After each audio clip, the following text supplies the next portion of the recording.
ভাই এটা তো তোমাদেরই করতে হবে, তোমরা ছাড়া কারা করবে? তোমরা দেশের সূর্য সন্তান, নতুন স্বাধীনতা দিয়েছো তোমরা জাতিকে, জাতিকে তোমরা সিকিউরিটি দিবে না? সম্পূর্ণ চাঁদাবাজিরা আমাকে আক্রমণ করছে, আমার হাজবেন্ড আমাকে গুলি করে মেরে ফেলবে।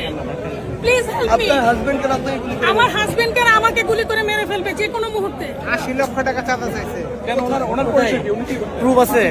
এইটা কোথায় গেছে? আমি একটা বাড়ি বিক্রি করছি, বাড়ি বিক্রি করেছি সেই টাকা। আচ্ছা শুনুন, এটা আমি একটা জিনিস বলি, আমরা কোনো অথরিটি না, শুনেন আমার কথা শেষ করতে দেন তারপরে। আমরা কোনো অথরিটি না, অথরিটির ভাব নিয়ে কোথাও যেতে পারি না, কোনো কাজের অর্ডার করতে পারি না। আমরা যেটা করতে পারি, আপনি প্রশাসনের কাছে যাবেন, আমরা প্রশাসনকে এই অনুরোধটুকু জানাতে পারি যে আপনি তাদের যে ন্যায়সঙ্গত যেটুকু অধিকার সেই জায়গায় সহযোগিতা করেন, তাদের সাথে যেন কোনো চাঁদাবাজি না হয়। আমরা চাঁদাবাজি সমর্থন করি না। আমি প্রশাসনের কাছে গিয়েছিলাম। কোথায় গিয়েছেন? জিডি করেছি আমি কেরানীগঞ্জ, আকিতে থাকি, কেরানীগঞ্জ থানায় গিয়েছি আমি।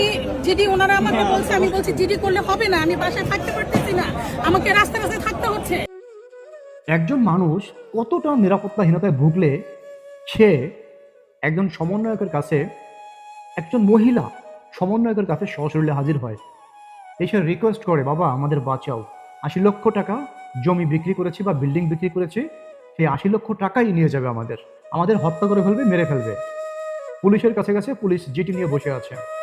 কারণ কি, পুলিশ কখনোই অ্যাকশনে যাবে না, এখন মনে হয় না পুলিশ অ্যাকশনে যাবে। প্রশাসনের কাছে তারা সেভাবে কোনো আশ্বাস পায়নি। বাংলাদেশের প্রশাসনের কাছে এই মহিলাটি, এই ভদ্র মহিলাটি প্রশাসনের কাছে তেমন কোনো আশ্বাস পায়নি। আশ্বাস না পেয়ে এখন এই বাংলাদেশ যারা স্বাধীন করেছে তাদের কাছে চলে এসেছে। তারা কোথায়, এখন তাদের কোথায় পাওয়া যাবে? খোঁজখবর নিয়ে হয়তো এই মহিলা সেইখানে জায়গার মধ্যে এসে চলে এসেছে। কিন্তু আপনারা দেখেছেন, তারাও তো নিরুপায় এখন। তারাও কি করবে? কত জায়গা ট্যাকেল দেবে? বাংলাদেশের 64 ডিস্ট্রিক্টে এই ধরনের ঘটনা ঘটতেছে প্রতিনিয়ত। হয়তোবা খুব কম সংখ্যা, হয়তোবা 1%, যতগুলো ঘটনা ঘটতেছে 1% মিডিয়ার সামনে আসতেছে, আর বাকি 99% রয়ে যাচ্ছে, অগোচরে রয়ে যাচ্ছে। সেগুলো অজানা, মানুষ অজানা রয়ে যাচ্ছে। হয়তোবা যদি কোনোদিন এই সময়টা ফেরে, যদি এই সময়টা উল্টে যায়, তখন হয়তোবা মানুষ আবার বলা শুরু করবে। এই সময় যে ঘটনাগুলো ঘটতেছে না, যেগুলো বাতিনি ঘটনা থাকে, যেগুলো বাতিনি মানে চাপা থাকতেছে, যেগুলো মিডিয়ার সামনে আসতেছে না, মানুষ ভয়ে, শরমে, লজ্জায় অনেক কিছু বলতেছে না, এগুলো মানুষ বলবে ভাই। হয়তোবা যদি কোনোদিন সময় পায়, যদি বাংলাদেশে সহজে নিঃশ্বাস নিতে পারে, তখন সেদিন মানুষ বলবে এইসব কথা। বাংলাদেশের প্রশাসনের যদি এ হয় বেহাল দশা, বা বাংলাদেশের অবস্থা যদি বেহাল দশা হয়, তাহলে এই দায়ভার কার? এই বাংলাদেশকে এই পজিশনে আনতে দায়ভার কার? এই পজিশনে কারা এনেছে? কাদের উপর এই দায়ভার ন্যস্ত আছে, বা ন্যস্ত কাদের? কাদের দোষ দিবে বাংলাদেশের মানুষ? এখন এই দায়ভার কে নেবে? এই যে এরকম এই পরিবারটির যদি কেউ কোনো সদস্য মারা যায়, বা এই সদস্য যদি তার সেই জমানো টাকা বা জমি বিক্রি করার টাকা, সারা জীবনের সঞ্চয় যদি এই ডাকাইতি বা এই গুন্ডা, এই খুনিরা যদি নিয়ে যায়, তাকে মেরে, এই দায়ভার কে নেবে?